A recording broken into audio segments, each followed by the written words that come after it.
course, was a music video from Hands. By the way, Jewel, are you involved in sort of the production of your music videos? Because I think they're so interesting. Yeah, it's a really fun thing to be able to make a visual to a lyric. You know, it really helps bring the song alive in a whole new way. And that song, Hands, is that a very personal song for you? I wrote that a lot of that lyric while I was homeless. I was shoplifting at the time, which I always justified until it was food, which I thought was okay. Clearly not, but then it looked like it might escalate because there was a dress I wanted, and I thought about stealing it. And it was this really weird moment when it was like a lightning bolt struck me, and I thought, when did I lose faith in myself? Like, when did I stop thinking I could earn $40? And I realized I couldn't get a track of my thoughts, but I could watch what my hands were doing, and your hands are the servants of your thought. And I thought, if I can see what my hands are doing and change what my hands are doing, maybe I can change my life, which was really learn to control my thoughts, because it's the only power I had. You're a victim unless you really start to look at yourself and say, what can I do to change my circumstance? So that's how my life turned around, and that song ended up becoming a hit for me years later. And when 2001 happened, when 9/11 happened, I was camping. We came out of the mountains on the 14th, September 14th, not realizing the towers had been attacked, and we got out of the mountains to all the flags at half-mast and all these, you know, we were driving down a dirt road and there was these signs saying, God bless our country. We couldn't figure out what was going on in the mountains of Northern California. We finally got radio reception and realized terrorists had attacked America, and this DJ came and played Hands and dedicated it to America at such a dark time in America's life. And it was so surreal to have written it at such a dark time in my own life. It was another one of those moments where you're like, wow, you never think something like this would happen. Yeah, I know that your first record surprised a lot of people because it was so different than sort of the grunge music that was so popular at the time. And you almost thought about kind of trying a different style because you thought, well, my music isn't going to resonate given what everyone's listening to right now. Yeah, I thought, what if this doesn't work and I'm in my car again? And I could write what's on the radio, I could do that. So I was about to go and I was making a second record, and Bob Dylan asked me to come out on the road with him, which of course I did. P.S., how cool is that? I mean, you said, no, I've got to rearrange my sock drawer. I'm really busy, Bob. Call me another ditching time. the album.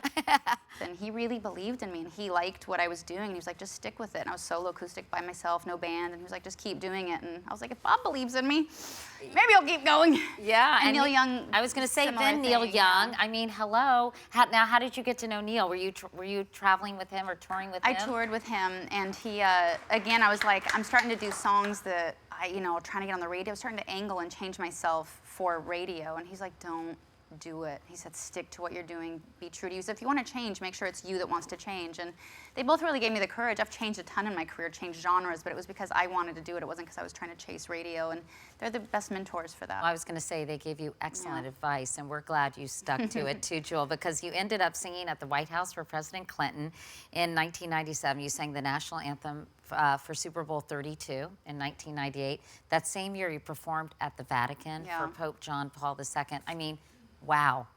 I know, it's wild. Do you have these, especially at the Vatican? Yeah. I mean, were you awed by that experience? That was a hard one to sing through, because I was singing Hands with the Vatican Orchestra, and again, it's just one of those moments you think, how did little old me end up here? Like, how did this happen? Who let me sneak through? But I still, it's interesting. People always say, well, where do you go from here, or things like that, and I always feel like I want my life to be my best work of art. I don't want my art to be my best work of art. And I've always felt that way. My writing is an extension of who I am as a person. I'm so grateful for my career. I've wanted a long career, and having been here 20 years, I hope I have another 20. And I'm very blessed for that. And I feel so touched. Fans have allowed me to live my dream. It's been very touching. But more than anything, I know on my deathbed, I'll look back on my life and hope that who I am as a person and what kind of life I've lived and what kind of family I've built will be my best work of art. And hopefully the music will just be a soundtrack to it. So we'll see. I love talking to her.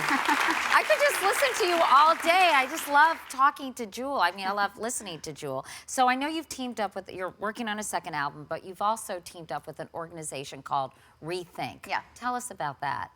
Yeah, Rethink is basically asking people to rethink public housing. There's a lot of stereotypes of what public housing is, who lives in public housing.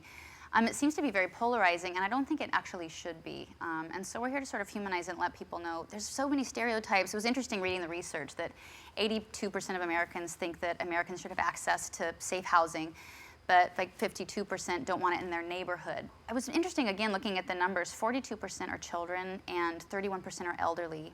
and you're looking at Vietnam vets, and people love to say, we got to support our troops, we got to support our vets.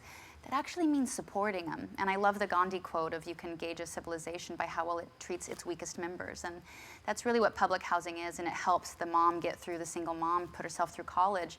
And people pay their bills. These aren't people getting a free ride. I think that's another misconception, is everybody pays rent, they're all paying their electricity.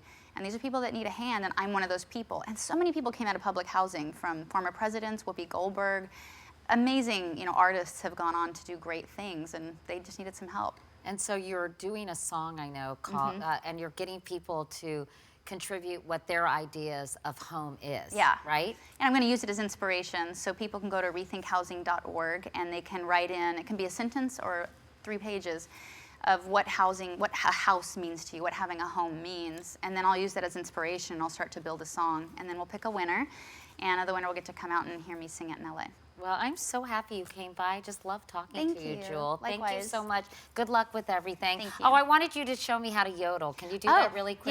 Yes. You mean teach you how to yodel? You're not going to teach me, because I can't yodel, but just show us how you yodel. Okay, so there's many kinds. There's a Swiss style and a German style. I'll do the German style. And it goes yodelay-tee, yodelay-tee, yodelay-tee, yodelay-tee, yodelay-tee, yodelay-tee. Nice. Thank you.